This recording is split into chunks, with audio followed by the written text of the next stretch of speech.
Greetings to our senior high school learners. I am Sir Edward, and welcome to another episode and discussion of new topics and learning in philosophy class with Sir Edward.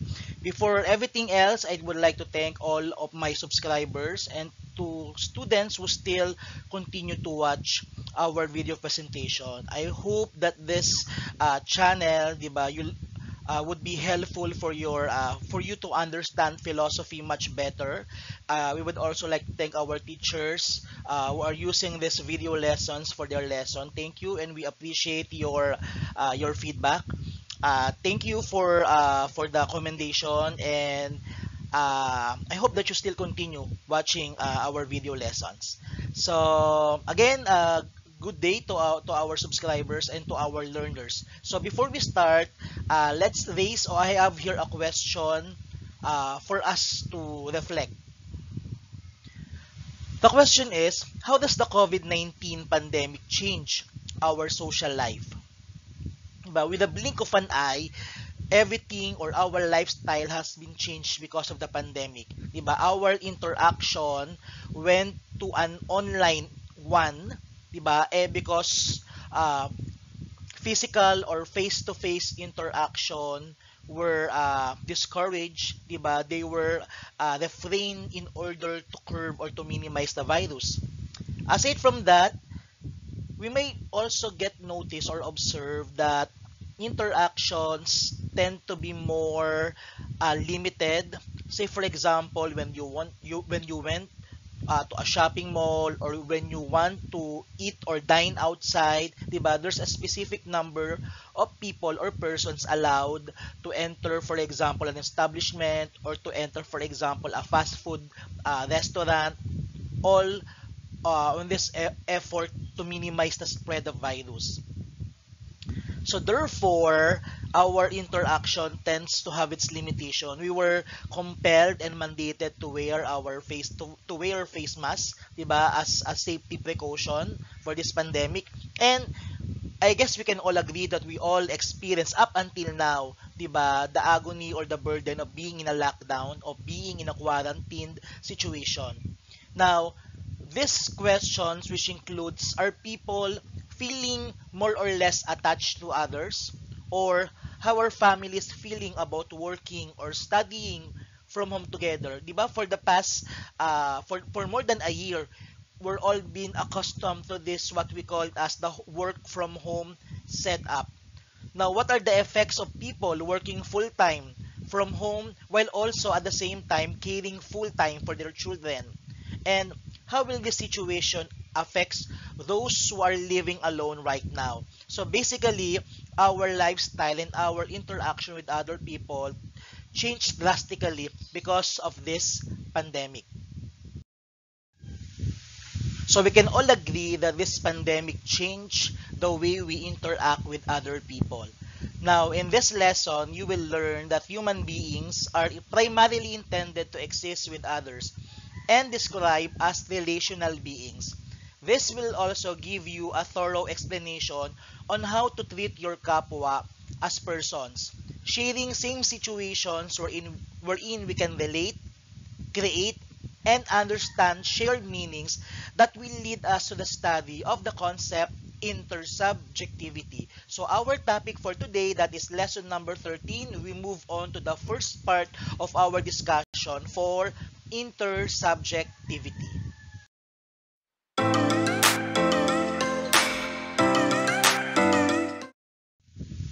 Now let us define the term intersubjectivity. As human beings, we are indeed social in nature, and we are bound to relate with other people. Intersubjectivity refers to shared meanings constructed by people in their interactions with each other.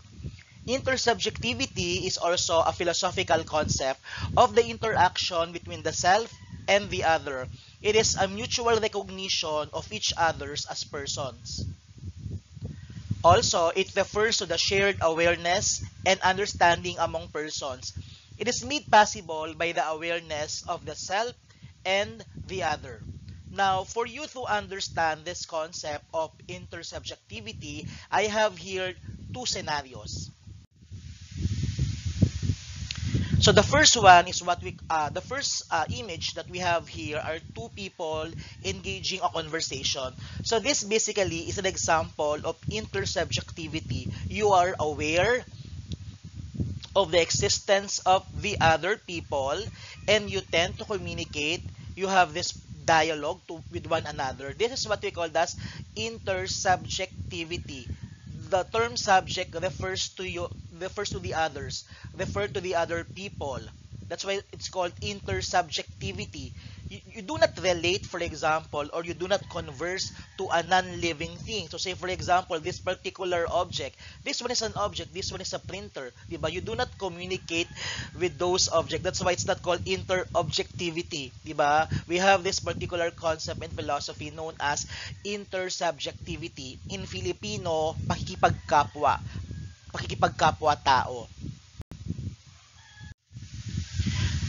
Now, let us discuss intersubjectivity on the point of view of different philosophers. So let's have the first philosopher. We have here Jean-Paul Sartre.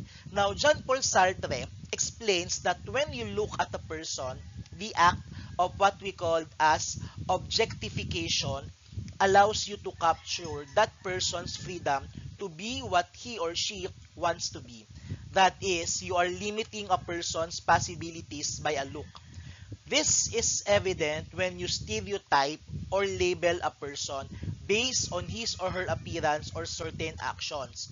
Now, Sartre argues that a human person has many possibilities, but when you label a person through a look, you take away that freedom of becoming. For example, when you label a person stupid because of his action, then you take away from him the possibilities to do good and right. Now, concept related to this particular concept is the concept of totalization. Totalization happens when one limit the other to a set of rational categories, be they racial, sexual, or otherwise. One totalize the other when one claim that he or she already know who is that person before they can even speak to. When we say totalization, it seems that you're already judging that person before that person could even speak to.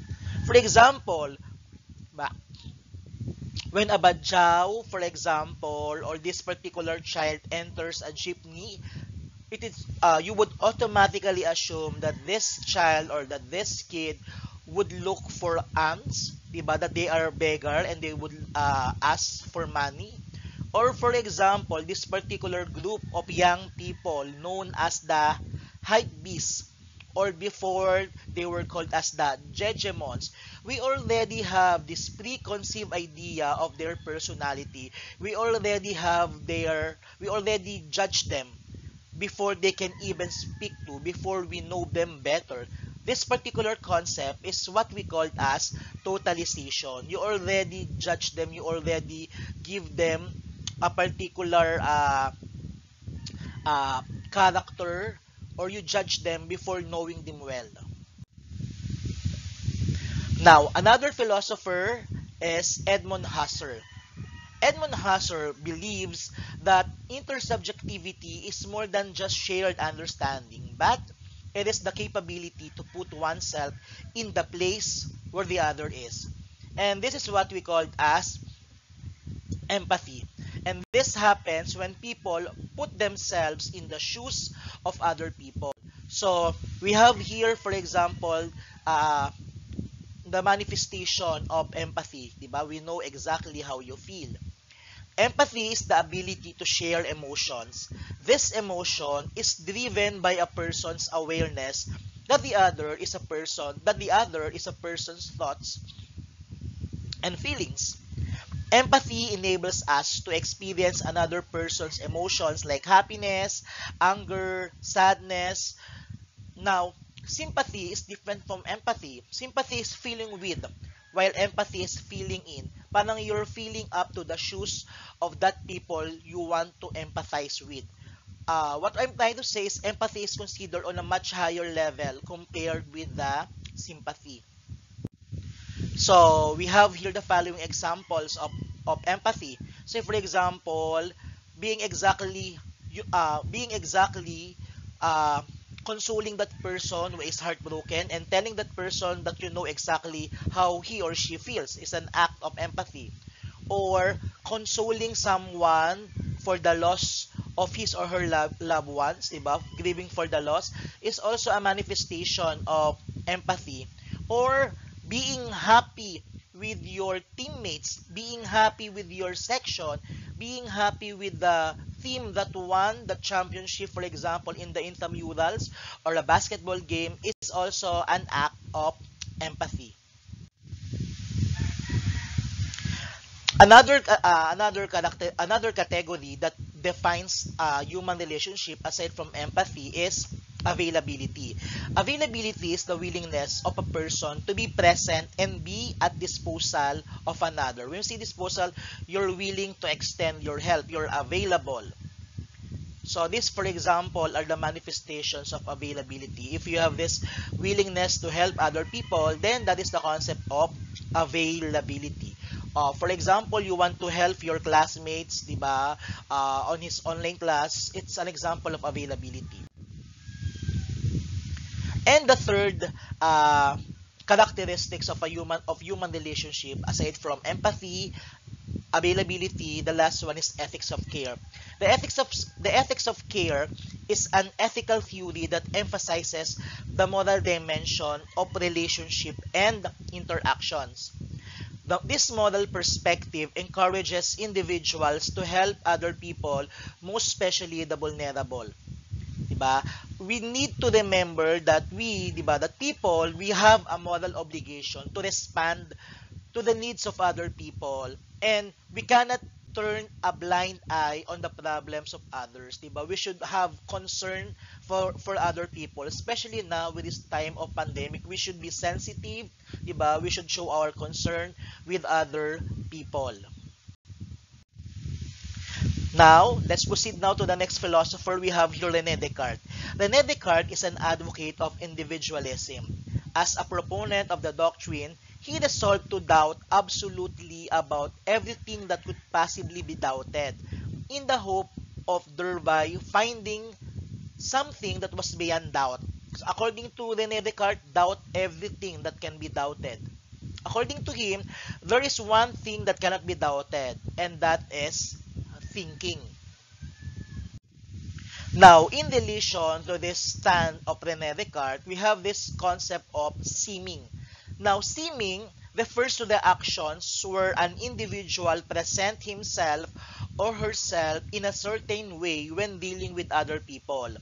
Now, persons take on roles or act out characters when dealing with certain people or when in certain situations. So, say for example of seeming is that that particular, for example, is this particular student is different the way he acts inside the classroom and the way he acts inside the house. So, for example, this particular student might be shy and timid inside the class, but when he or she is inside his or her home, he becomes lively, he becomes bubbly, the exact opposite of who he or she inside the classroom. That is what we call as seeming, di ba? When we assume to take role or to act out character based on different circumstances or based on different situation. Like I, for example, 'di ba? I am presenting right now my character as a video content creator, while I may also present my other side of my personality when I'm with the company of my friends. Now, there may be instances when people behave a certain way in order to intentionally deceive or manipulate other people. So this somehow is the negative effect of seeming. When you think that person is no longer genuine in the way he or she interacts. Now, most human interactions, however, are not based on deception. Since our human nature derives us to uphold dignity and goodness, our interactions with others are also geared towards what is good and beneficial. This lead human to strive to achieve deeper and more substantial interactions and relations with other people. This deeper and more genuine interaction is what we call as dialogue. Dialogue is an interaction between persons that happens through speech, expressions, and body language. Dialogue is not confined to words alone. Actions, gestures, and other expressions may be used to convey a person's inner life, such as simple as a tap on your back or maybe a wink, for example, or a thumbs up is considered or they are considered to be dialogue. A dialogue occurs when two persons open up to each other and give and receive one another in their encounter. Now, let's proceed now to the second part of our discussion, and that is recognizing and relating to others. We have here Martin Buber. Martin Buber is a Jewish philosopher who had a great interest in the study of relating ourselves to others. He said that I or yourself can only be realized through recognition of others. The I cannot be aware of its uniqueness and existence without encountering the other. So we have here several ways by which we relate to others according to Buber. The first type of relationship is what we call as the I relationship. The I relationship in which people make themselves the center of their world. Talking to other people who do not interest them, and if they talk to others, it is the I who will be the center of the conversation. In other words, learners, this particular person or this particular relationship is more of close-minded type of relationship. Diba? They are close-minded and only participate in conversations either to let others know how good they are or to influence others that their ideas are better and must therefore be accepted. When we say I relationship, it's more of me, myself, and I. Now let us proceed to the next type of relationship, and that is the I-it relationship. Now, for I-it relationship, these are people that treat the other people into the status of an object or it. Remember on our previous relationship, the I, you are the center of the discussion. Parang you tend to be more narcissistic, you love yourself, you are the center of everything. Diba? You are not open to other ideas, to other conversation. You are the center of the universe. For I, it, you treat other people into the status of an object. That's why we call that as it. Example, number one, researchers who have indigenous people as their participants, they are very prone to reducing the other into mere it, as mere objects of investigation. We should remember that even though they are the respondents for a particular research, we should treat those people or our respondents as equal, as a human being, 'di ba? As a complete fellow or subject. Or number two, in the medical field, when practitioners look at their patients as objects of investigations. There are also I-it relationship where the I clearly has bad intent on the other, treating the other as mere it or object. For examples, how oppressive employers treat their workers like machines or robots who are immune to physical, verbal, psychological, and emotional abuse. Think of our OFWs who receive physical, emotional, mental abuse from their employers. That is an example of an I-it relationship. Or any relationship which has one party reducing the other to a status of an object, like a bully who treats a person with disability as an object of his or her amusement, or a liquor company using the body of women as their advertisement to improve sales.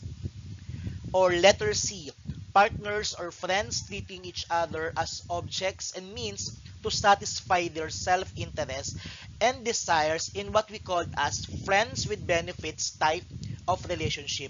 These are all example of I-it relationship. You do not treat the other people as equal, but more you treat them as an object, as a commodity, as inferior to you. So we have here for us to understand more this concept of objectification. We have this objectification of women in advertising. If you may notice, this particular ad is an example of objectification, wherein women are being presented more as a commodity. Are presented parang more of a sex object to sell that particular product, and women here are reduced to a commodity.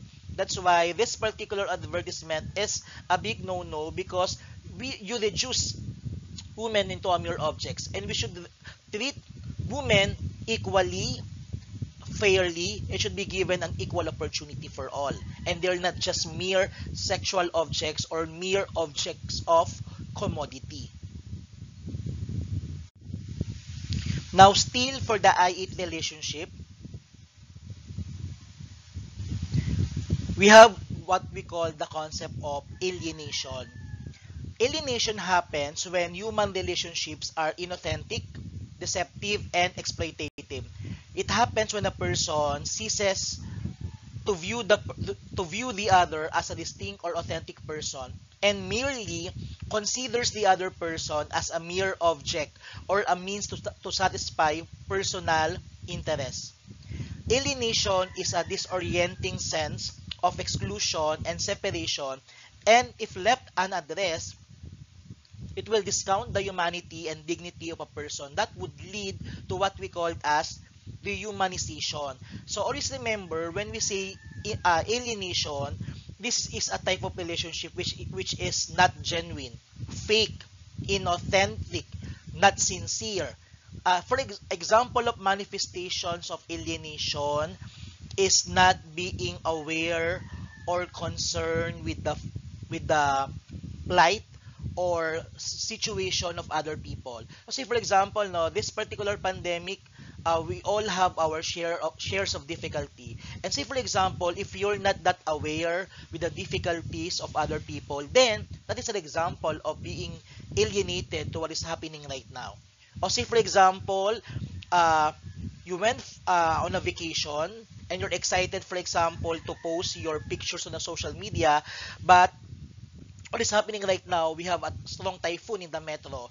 So, being sensitive to other people and to avoid alienation, we should refrain ourselves on posting, for example, pictures of our travel or our luxuries in social media during the time, for example of calamity or tragedy or many people are suffering, di ba? That is being sensitive to other people. You should not be alienated with the situation or plight of other people. Kailangan marunong tayong makisama sa sitwasyon ng ibang tao. Yun ang konsepto class ng alienation. Huwag nating ihiwalay ang ating sarili. Magkaroon tayo ng maging sensitibo tayo sa nangyayari sa kapwa natin, sa ating lipunan. The third relationship, so we're done with I-it. Now we proceed with I-thou. The third one is the I-thou. This is the kind of human relations that genuine sharing of one another takes place. It is in this type of relationship that the other is treated as distinctly other. The I treats the person as a thou or you, as another person who is different from the I. One who has different set of interests, visions, beliefs, values, and characteristics. Okay, so what else? The center of this relationship is considered as a genuine form of conversation and considered as a dialogue. So say for example, no, in Filipino values, we say I-thou relationship can be seen in the meaning of our kapwa or fellow being. The word kapwa is a recognition of shared identity, and pakikipagkapwa refers to the humaneness to its highest level. So when we say I thou, parang ano siya, parang it's more that you treat other people as equal. That is the main concept of I thou. You do not treat other people as object. You treat other people sincerely as a person. That's why it's called I thou relationship. So when we say I thou, this is characterized by the authentic dialogue. And authentic dialogue is a form of interpersonal communication which happens when people recognize that they are part of a greater whole and can relate with others within the whole.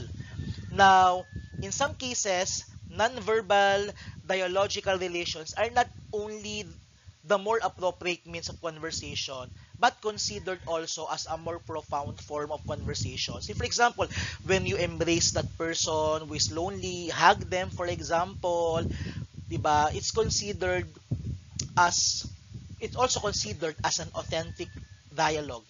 Now, remember that when Buber speaks about dialogue, he stresses the importance of silence, of listening, of sensitivity. Always remember that a dialogue does not always have to be talk of words.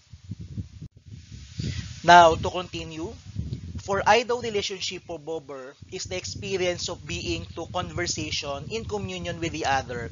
And here, the other may not necessarily be a human being. It could be your dog, or your tree, or even God.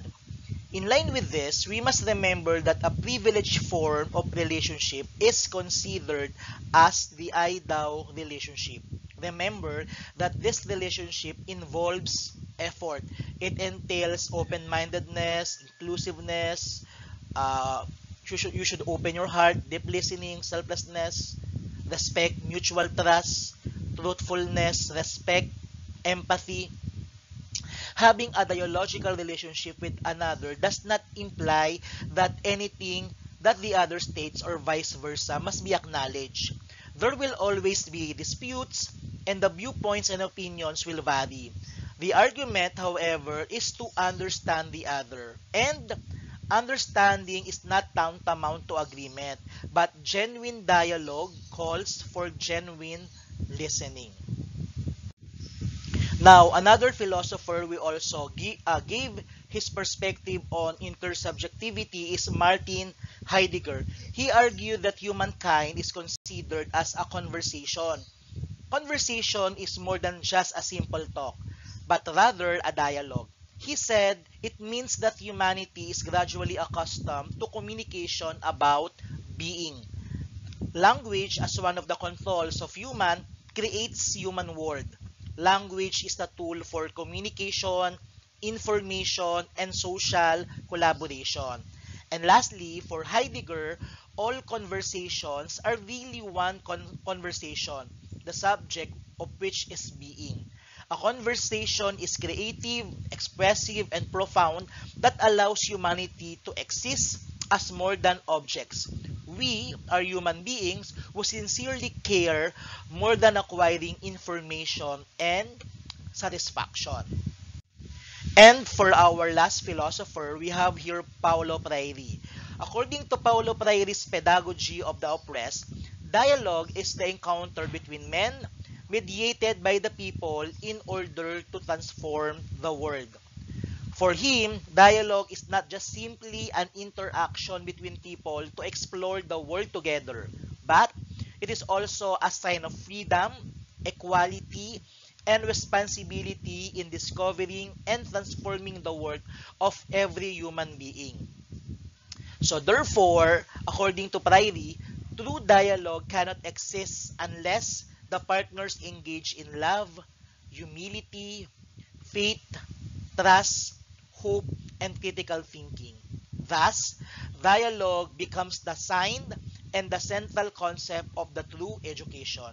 According to Paulo Freire, without dialogue, there is no communication. And without communication, there can be no true education.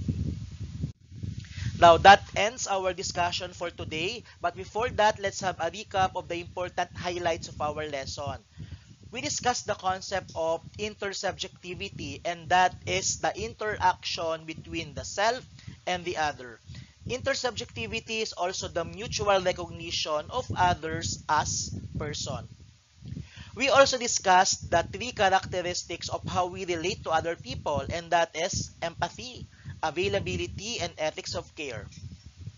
Martin Buber also discussed the ways in which we relate to others. We have the I relationship, the I-it relationship, and the I-thou. And between those three types of relationship, it is important for us to harness the third one, and that is the I-thou relationship, wherein we always treat other people as equal.